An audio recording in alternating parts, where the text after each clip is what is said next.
బాగుందా flight? దించండి sir. నన్ను దించాలంటే పూర్తిగా చెప్పాలి అన్నా. అంతా నువ్వు అనుకున్నట్టు అయిందన్నా. నువ్వు సూపర్ అన్నా. ఇప్పుడు నీ బైక్ అమ్మే. మరి ర్యాపిడో? ఇదంతా స్క్రిప్ట్ రా. నేను ఇచ్చిన బైకే కదా అమ్మంటున్నా. నేను కార్ అమ్మానన్నా. అమ్మేశాను అనుకున్నావా? బాగా ఏడ్చి పెట్టు వీడియో. పాపకు కావాల్సిన అమౌంట్ లో సగం కూడా సెట్ కాలేదు.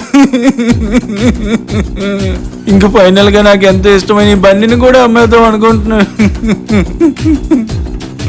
मस्त शेड्स ఉన్నాయరా నీలా. అబ్బో కమలాసన్. బన్నీ ఎంత నొక్కావు? 8 లక్షలు. బానే. నీకన్నా తక్కువేటన్నా. ఆడెవడో బైక్ కొనుక్కొని డబ్బులు కూడా వేసాడు. ఒకవేళ మన ఇద్దరిని కార్నర్ చేస్తే పేరెంట్స్ మీదకి తోసేద్దాం. మనం డబ్బులు ఇచ్చామనడానికి ప్రూఫ్ లేదు, ఇవ్వలేదనడానికి ప్రూఫ్ లేదు. ఐటీ రైట్స్ అయితే ఈ మనీ అంతా వేరే పిల్లల కోసం కలెక్ట్ చేసామని చెప్దాం. ఎవరు ఏమడిగినా ఇది వేరే పిల్లల కోసం అనే చెప్తాం. నేను రూపాయి కూడా తినలేదు సార్.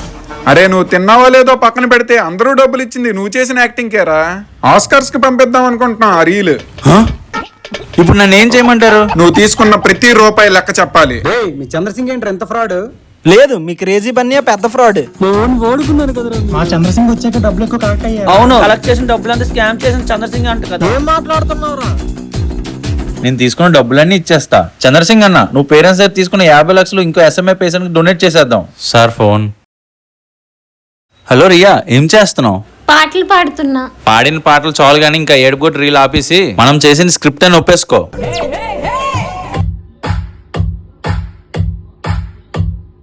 రే చంద్రసింగ్, ఇప్పుడు నిన్ను ఫ్లైట్ ఎక్కించే టైం వచ్చిందిరా. ఆగండి సార్, నేనే గానీ స్క్రిప్ట్లు చేయకపోతే ఆ పిల్లకి కావాల్సిన 9.5 కోట్లు కలెక్ట్ అవుతుందా? కానీ నువ్వు చేసింది డొనేషన్ కాదు, బిజినెస్. అంత డబ్బులు చూసేటప్పటికి వాళ్ళు కూడా ఆశపడ్డారు. అవును, మా పాప ముఖం చూసి ఇచ్చిన డబ్బులు వాడికి ఎందుకు ఇవ్వాలి? అందుకే ఈ విషయం బయట పెట్టాం.